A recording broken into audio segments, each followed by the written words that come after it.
Joined today by Luca Evans of the Southern California News Group, USC beat writer over there. Luca, Lincoln Riley here in year three, a USC team that seems like it has a lot of similarities with LSU. What do you make of this team as it comes off a year that was really, probably pretty underwhelming when you had a quarterback like Caleb Williams? Yeah, I mean, I think this is a really crucial year for Lincoln Riley in terms of, who he is as a program builder, right? He's continued to kind of reference this rebuild, in that he's undertaken since arriving at USC. And this is the year when, a lot of the recruits from that first class are, should be coming into their own, and when kind of that transfer portal heavy utilization that the USC started to use in 2022 and even 23 tapered off a little bit, and now they really kind of see what they have. And that started last year in the Holiday Bowl when you saw guys like Miller Moss finally kind of step up and get their shot. And so a lot of those same guys, they've got a few kind of key transfers, a lot of guys in the secondary, Easton Mascarenas Arnold and at linebacker.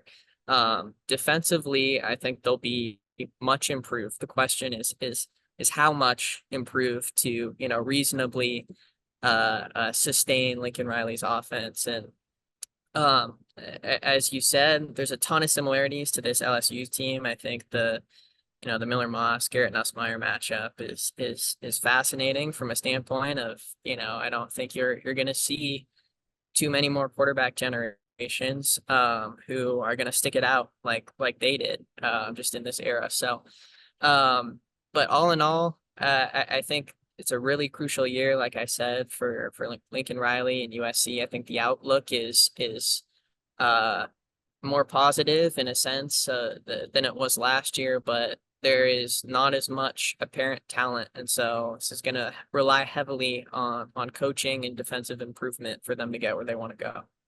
What is this offense going to look like with Miller Moss at quarterback instead of Caleb Williams? Yeah, he's very, if you talk to trainers and coaches, who've worked with him in the past, the emphasis is timing and is playing on schedule. And as we all saw last year, Caleb Williams is, and of course, when he won the Heisman Trophy, Caleb Williams is brilliant at playing off schedule and making magic from nothing and extending plays. But at times, if you look at kind of the advanced stats, he held onto the ball for a long time. He took a lot of sacks. He gave up a lot of fumbles.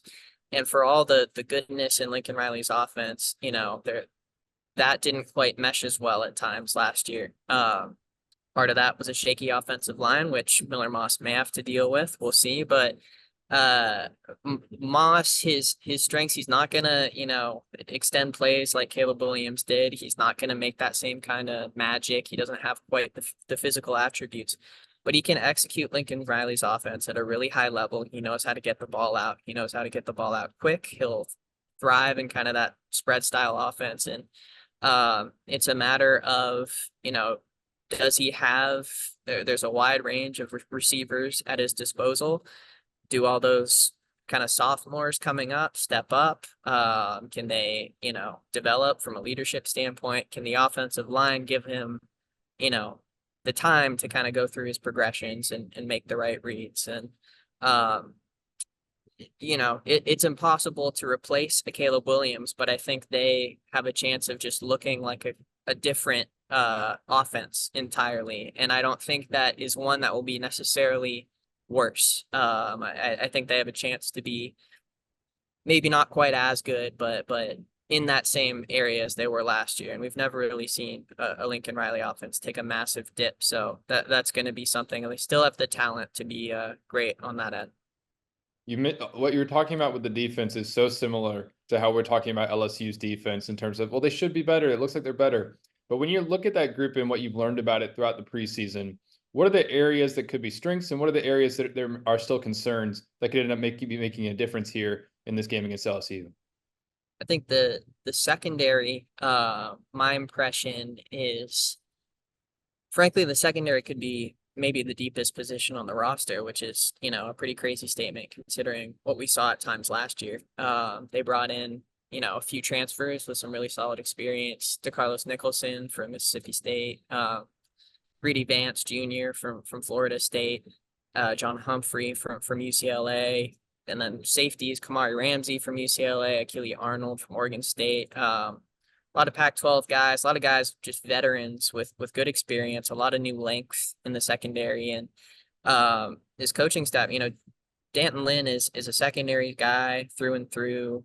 Doug Bell comes from Houston, where he was the defensive coordinator, had some success at times there. I think the secondary is going to be a stronger point, certainly. It even gave USC's offense a little bit of trouble in the spring game, and we can only take spring games with a grain of salt, but I think that's going to be a strength of the defense. The biggest weakness that we're going to have to see is whether the defensive line. There's been a lot of talk this offseason about how much weight that the guys have put on at the line of scrimmage, how much more physical they're playing. Question is whether USC has the talent to get there. Bear Alexander is the biggest name on the defensive line, but he needs to kind of make a big, consistent jump for them to be a legitimately strong unit. A lot of guys who need to kind of have prove it years. Anthony Lucas is one of them there. So that's kind of the weakness. I think the linebacker group also has a long way to go, but there is talent there. So I'd say overall takeaways is the secondary is going to be strong. Defensive line certainly has something to prove. Who were, if you had to pick three players that, the LSU fan who doesn't know anything about this roster, who do they need to know about?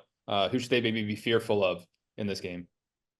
I think the number one, they may have heard him, but Zachariah Branch, returner extraordinaire, kind of instantly lit up college football in week 1 last year, but the hype gradually slowed down a little bit, and that's purely because of a facet of how loaded the receiver room was. But been a lot of talk of how much he's improved kind of this offseason as a receiver, learning the position and learning kind of the ins and outs of route running and even improving his speed. But he's an electrifying player just in the return game, and it'll be interesting to see how USC uses him more prevalent as a receiver this year. I'd say another two. I think Easton Mascarenas Arnold is going to have a big role as a linebacker. Oregon State transfer, he's immediately kind of taken a leadership role and helped relieve a lot of the duties that the linebackers struggled with last year. So he's going to be a huge tackle guy, kind of that captain in the middle of USC's defense. And then I point back to either Bear Alexander. I think he's a name that, when it's going well, it's scary for opposing teams, and when it's not going well, it's scary for USC. So he needs to have a really big year for in the middle for USC's defensive line to make an impact. Well, Luca, thank you so much for your insight. It's been a pleasure to speak with you. Yeah, thank you for having me. It was great to talk.